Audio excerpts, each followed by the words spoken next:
Palhetas. Distribuição Sinapse.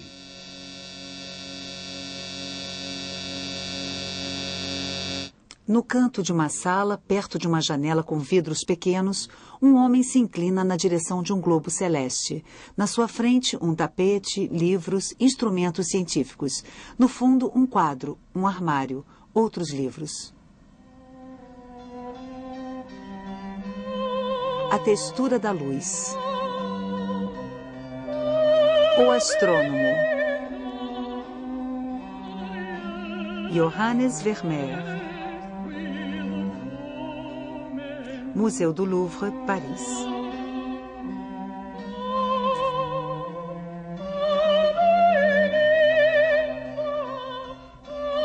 O astrônomo é uma tela muito pequena, 45 por 50 centímetros. Ela se parece com outra de dimensões semelhantes, o geógrafo, que se encontra no Museu de Frankfurt. O personagem é o mesmo. O geógrafo está debruçado sobre um mapa. Na sua mão, um compasso. As duas telas ficaram muito tempo juntas. Sua semelhança prenuncia uma das características da obra. Vermeer, pintor com apenas 34 quadros conhecidos, mas que são variações em série sobre enigmáticas cenas de interior. Cada quadro tem uma relação com os outros.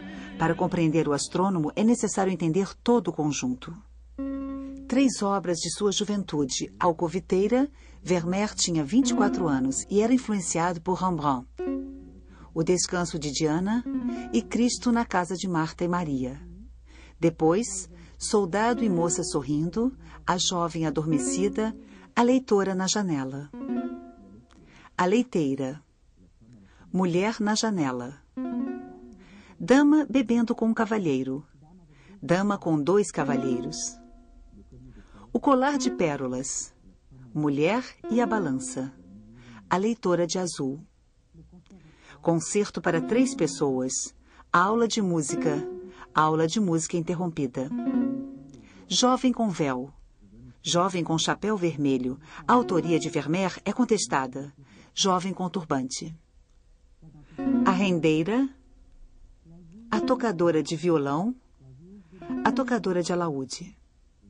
Jovem escrevendo. Jovem com aia segurando uma carta. A carta de amor. Jovem escrevendo uma carta com aia. Dama tocando espineta. Dama em pé ao lado da espineta. 2 paisagens. Uma rua de Delft. Vista de Delft. 2 alegorias. A alegoria da fé. A alegoria da pintura. Pintor sem rosto. Pensou-se que ele havia se retratado em A Alcoviteira, como nos autorretratos de Rembrandt. Ou que aparecesse como cavalheiro, professor de música, geógrafo, astrônomo. Como ele mostrou sua mulher ou suas filhas, hipóteses sedutoras, mas impossíveis de serem verificadas. Alguns indícios nos arquivos da cidade de Delft. Ele nasceu e foi criado num dos lados da Praça do Mercado. Depois, viveu do outro lado após seu casamento com Catarina Bolenis. Ela era católica, ele era protestante. Talvez ele tenha se convertido. Ela lhe daria 11 filhos. Ele se inspirava no interior de sua própria casa ou inventava completamente seus interiores. Nos quadros de Vermeer, parece haver apenas 5 cômodos diferentes. O mais retratado é uma sala com um piso de grandes lajotas pretas e brancas, com o qual o pintor se diverte fazendo inversões ou transformando os motivos. Quarto menor com piso de tabuleiro de damas e janela armoriada. Salão com grandes janelas duplas e parede cheia de azulejos de Delft. Um cômodo com uma janela mais rústica e cuja decoração é muito mais despojada. Enfim, uma pequena sala com janelas duplas, a sala do geógrafo e do astrônomo.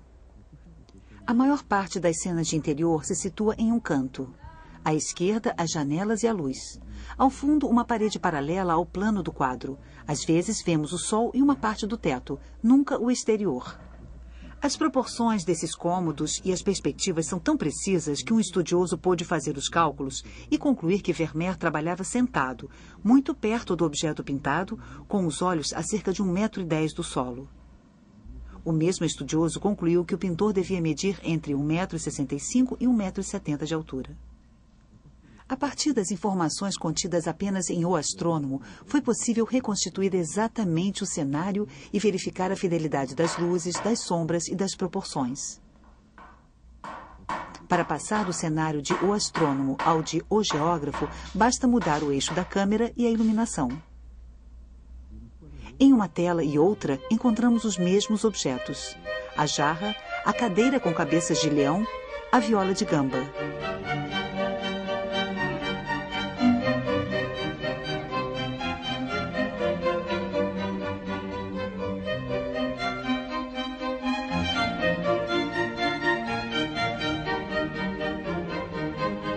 Ou os mesmos elementos de figurino: o casaco amarelo com acabamento em arminho, a pérola.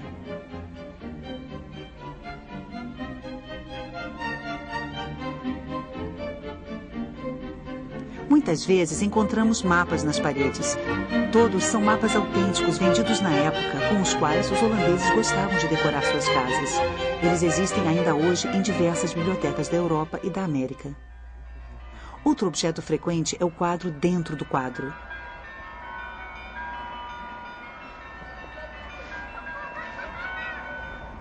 Alguns aparecem mais de uma vez. Vermeer possuía uma tela de Dirk van Baburen, a alcoviteira, que aparece em 2 dos seus quadros, mas com formatos diferentes. Esse quadro pertence hoje ao Museu de Belas Artes de Boston. Um outro quadro foi identificado como Moisés Salvo das Águas, talvez da autoria de Peter Lely. Ele aparece em O Astrônomo, mas com um formato muito reduzido. Em O Geógrafo, um mapa marinho substitui o Moisés.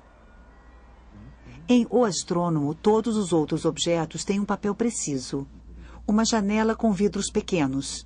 Ela nos deixa intuir ao centro um escudo em vitral característico das casas de Delft. Um armário, profundo, quadrado, pode ser tanto de um cartógrafo quanto de um pintor. Um compasso, um instrumento familiar que permite medir as distâncias nos mapas ou traçar círculos. Um astrolábio, instrumento de origem árabe para calcular o calendário dos planetas e das estrelas. Um globo celeste, não é imaginário. Um raríssimo exemplar encontra-se hoje no Museu Marítimo de Amsterdã. As constelações e os signos do zodíaco estão nele representados com as imagens que vêm da antiguidade. A grande ursa, o escorpião, o caranguejo. Esse globo celeste está assinado por Jodocus Hondius, grande cartógrafo da época, junto com Mercator, e foi editado em 1600, ao mesmo tempo que um globo terrestre. É o globo terrestre que Vermeer pintou em O Geógrafo e em A Alegoria da Fé. Esse globo encontra-se hoje no Museu de Nuremberg. Um quadrante, sem dúvida uma espécie de calendário astronômico. Um livro, na página da esquerda, uma figura circular, na da direita, linhas de texto. Esses indícios permitiram que a obra fosse encontrada na Biblioteca de Leyde. É um tratado de Adriano Metius sobre a observação das estrelas. A edição pintada por Vermeer é a de 1621, diferente da primeira edição, datada de 1614. Por fim, o tapete. Vermeer muitas vezes faz com que ele ocupe grande parte da superfície do quadro. Ele permite ao pintor traçar dobras que distribuem sombras e luzes. Diante da ordem do cômodo e da leveza dos personagens, o tapete, com sua massa de matéria pesada, desordenada, um pouco ameaçadora, desloca o equilíbrio do quadro. Vermeer não dispunha de um ateliê particular. Ele trabalhava à luz do dia em cômodos comuns, mas ele combinava todas as possibilidades de iluminação das casas holandesas da época. Janelas superiores ou inferiores claras ou coloridas, venezianas internas ou externas, vitrais e cortinas permitiam-lhe modular a luz do sol.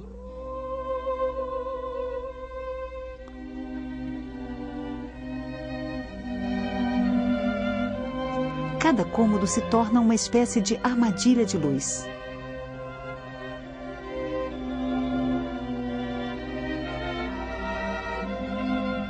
O pintor fica bem perto da parede esquerda e a cena é frequentemente iluminada pelas janelas situadas atrás dele. Sobre o jarro, o reflexo dessas janelas. Jogos de tapeçaria permitem que ele dose a luz. O O dispositivo de luz é integrado ao quadro e aparece como os outros elementos decorativos. Em O Astrônomo e o Geógrafo, a mesma janela dupla é utilizada. Um batente fechado por uma veneziana e uma cortina. 2 batentes e muita luz com cortina em primeiro plano. Em O Astrônomo, a janela de onde provém a luz impõe seu perfil à imagem. Ela traça uma vertical repetida pelo armário ou pelo quadro. E uma horizontal repercutida no armário e nas suas saliências.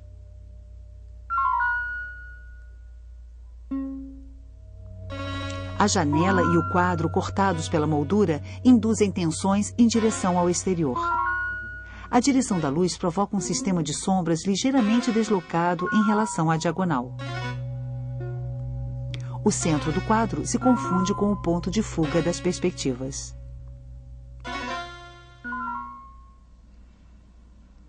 No século XVII, os pintores que queriam respeitar a perspectiva costumavam utilizar a câmera obscura, ou câmara escura, uma prefiguração do aparelho fotográfico.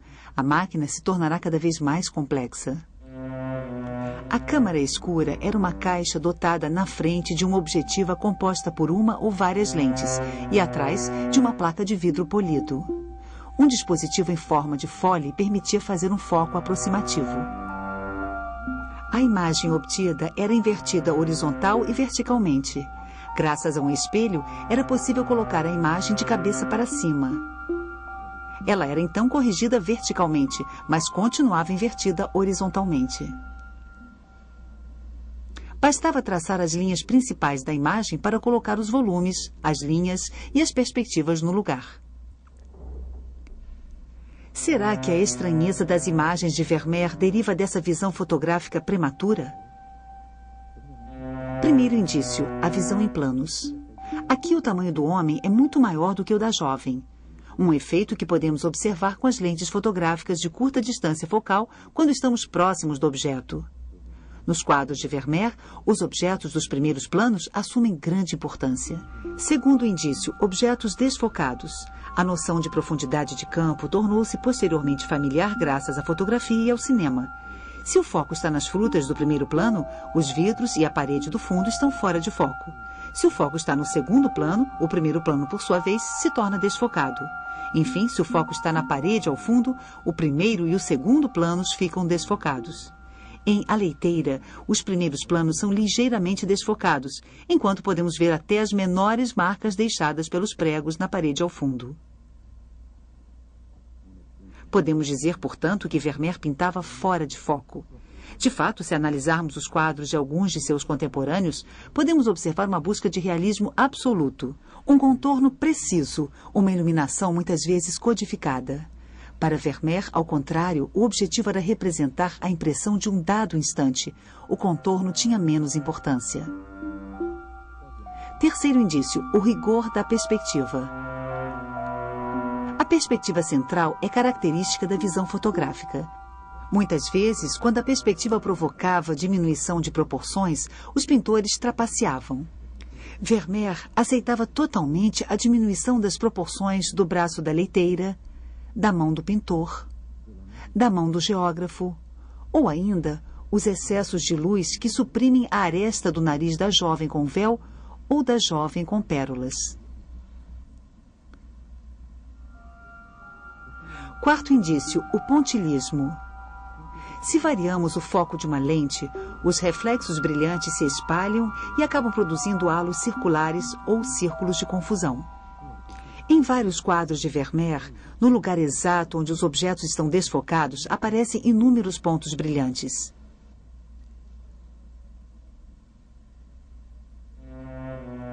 Quinto indício, o formato dos quadros. Uma lente circular projeta sobre o vidro polido uma imagem circular ou ligeiramente ovalada. Um quadrado ou um retângulo ligeiramente pronunciados são as figuras mais práticas para recuperar essa imagem e eliminar as bordas desfocadas ou mais escuras. Daí a forma das câmaras escuras. Notou-se justamente que as telas de Vermeer tinham proporções um pouco reduzidas e que suas formas retangulares aproximavam-se muito de um quadrado. A vista de Delft é um exemplo ainda mais flagrante dessa visão quase fotográfica.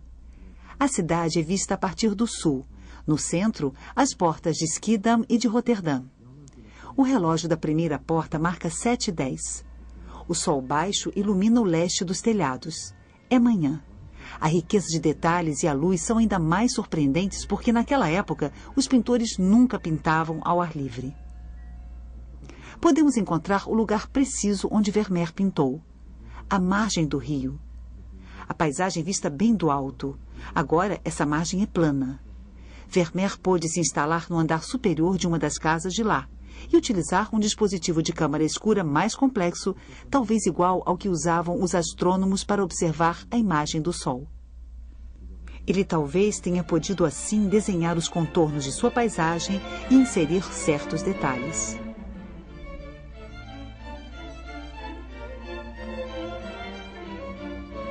Perspectiva central. Continuismo. Formato quase quadrado. Visão em planos. Primeiro plano e personagem desfocados. Todos esses elementos também caracterizam o astrônomo. A câmara escura é apenas um instrumento. Ela pode ter influenciado a visão de Vermeer ou sugerido efeitos, mas não explica tudo. O astrônomo foi pintado sobre uma pequena tela de linho, esticado num chassi de madeira e mantido esticado graças a travas de madeira que foram substituídas depois por pregos metálicos que criaram leves tensões nas fibras. O tecido da tela é muito fino e deve ter sido coberto por um verniz escuro. Em A Alegoria da Pintura, o pintor aplica diretamente suas tintas sobre um verniz cinza, após ter traçado com greda ou pincel contornos que talvez tenham sido decalcados anteriormente no vidro polido da câmara escura. Os azuis do tapete, os verdes e ocres amarelados do globo e da janela, os ocres avermelhados dos fundos, os violetas azulados da cadeira e das áreas de sombra, grande parte do círculo das cores está representada.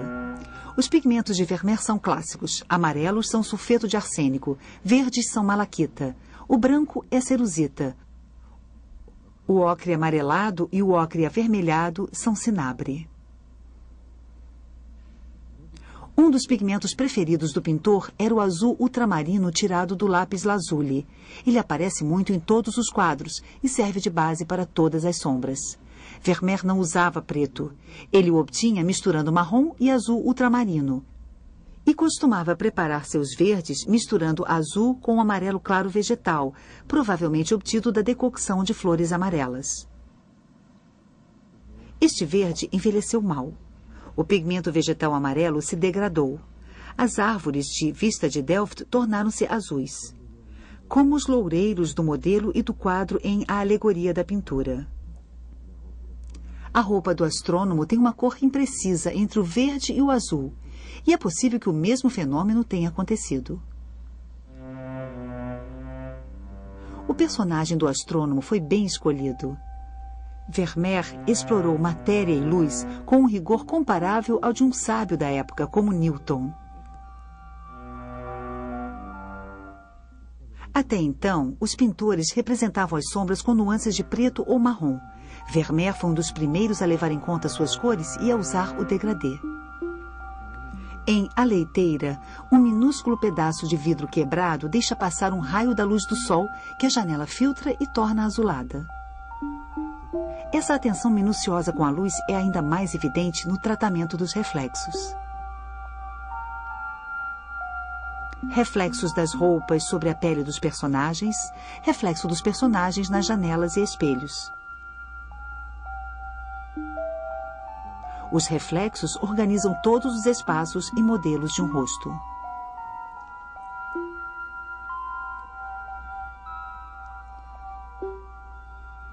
Ou então mostram o que há fora do quadro, como em uma bola de vidro em A Alegoria da Fé. Vemos aí o sistema de janelas abertas ou fechadas.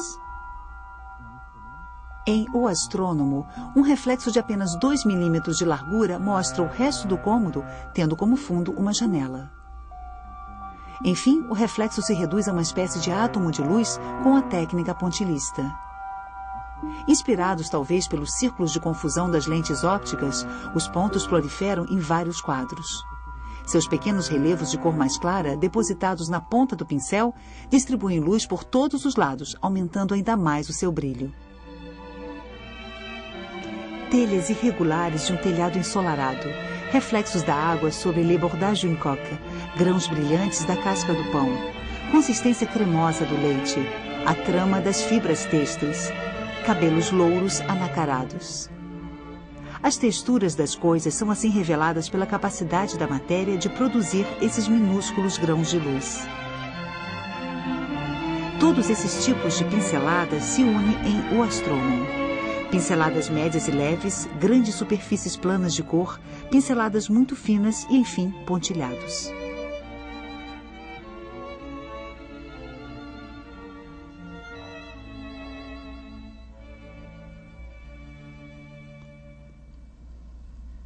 O quadro é assinado e datado de 1668. A caligrafia parece a de um outro quadro, mas o nome e a data podem ter sido adicionados por um marchand após a morte de Vermeer. A trajetória de O Astrônomo foi de fato muito movimentada. Com O Geógrafo, fez parte de vários leilões na Holanda. Os dois quadros foram levados para a França em 1785. As finanças reais, em baixa, não permitiam que fossem comprados, e os quadros retornaram à Holanda. O Astrônomo foi vendido em Amsterdã em 1797 e 1800. Vai parar em Londres em 1863. Reaparece no inventário de Léopold Double em Paris. E vai para a coleção de Alphonse Rothschild, grande colecionador das escolas nórdicas. A partir de 1938, os nazistas começam a saquear os bens dos judeus em toda a Europa. O Astrônomo é confiscado com as coleções dos Rothschild. Destinado ao futuro museu que Hitler queria construir em Linz, o quadro é recuperado depois da guerra em uma mina de sal, junto a milhares de outras obras de arte, e restituído ao seu dono. Após um acordo entre o barão Guy de Rothschild e o Estado, O Astrônomo, o último quadro de Vermeer que pertencia a uma coleção particular, uniu-se à rendeira nas salas do Louvre em 1983. O primeiro grande texto sobre Vermeer, de autoria de Tore Burger, foi publicado pela Gazette des Beaux-Arts em 1866. Vermeer foi redescoberto, os museus disputavam suas telas, a pintura penetrava na literatura.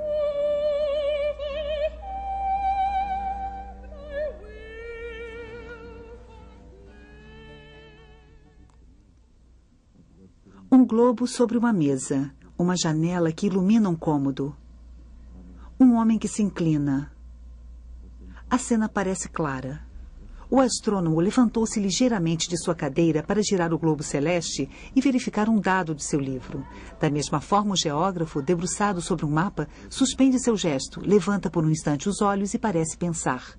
Duas telas complementares, duas atividades de pesquisa muito em voga durante um século no qual as grandes expedições marítimas rivalizavam em glória com as descobertas dos astrônomos. O tema do sábio no seu estúdio era frequente na época. Vermeer. Momentos suspensos no limite da sonolência, do sonho. Nesse mundo de paz, a perturbação de cenas por vezes ambíguas. Olhares que transformam o espectador em testemunha. E a letra, insistente, obsessiva, que convida a todas as interpretações. De fato, as cenas retratadas por Vermeer parecem ter significados que hoje nos fogem. Uma mulher em pé na penumbra segura uma balança. Na parede, um julgamento final no qual as almas são pesadas. Um raio de luz revela que a mulher está grávida. Talvez Vermeer esteja evocando a questão teológica do livre-arbítrio. A alma da criança que vai nascer está ou não predeterminada? Quanto ao astrônomo, ele tem um precedente famoso. O doutor Fausto de Rembrandt recebe uma revelação da luz. Que revelação pode estar recebendo o astrônomo de Vermeer? Pensou-se que o Moisés pudesse lembrar a proibição de se observar o Sol, os planetas e as estrelas estabelecida pelo profeta. Mas o texto de Matthews, exatamente na página mostrada no quadro, faz uma alusão aos patriarcas, os primeiros observadores das estrelas. E Moisés, responsável pelo êxodo do Egito, muitas vezes foi associado à geografia e às viagens. Ele ocupa em O Astrônomo o mesmo lugar que o mapa marinho em O Geógrafo. Os dois quadros poderiam significar o caminho espiritual do homem. Outra possível interpretação. Durante muito tempo, o astrônomo foi chamado de O Filósofo ou de O Astrólogo. Moisés, salvo das águas, simboliza às vezes o nascimento de uma criança. Na época de Vermeer, astrologia e astronomia ainda se misturavam. Uma criança é esperada. A fim de fazer seu mapa astral, o astrólogo se inclina em direção ao globo celeste, onde podemos distinguir claramente o signo de Libra. Os dois quadros formariam uma espécie de fábula sobre os 4 elementos do simbolismo clássico. O tapete de O Geógrafo evoca a cor e a textura da terra. Seu mapa marinho evoca as águas. O globo celeste de O Astrônomo evoca o ar. Moisés, o mundo aquático. A luz do sol que banha os 2 quadros equivaleria ao fogo. Nos motivos do tapete, vemos lado a lado figuras contorcidas e formas estranhas que parecem uma repetição do bestiário fantástico do globo celeste. Outras leituras são possíveis. Se o astrônomo retrata um lugar cuidadosamente fechado, cada objeto nos remete ao mundo fora do quadro, ao infinito. A janela aberta nos remete ao exterior e à luz, os livros ao saber. O quadro no quadro a um outro momento da história da humanidade. Os instrumentos à matemática. O globo às estrelas. E os reflexos nos remetem a mais outro espaço, o espaço do pintor e da representação.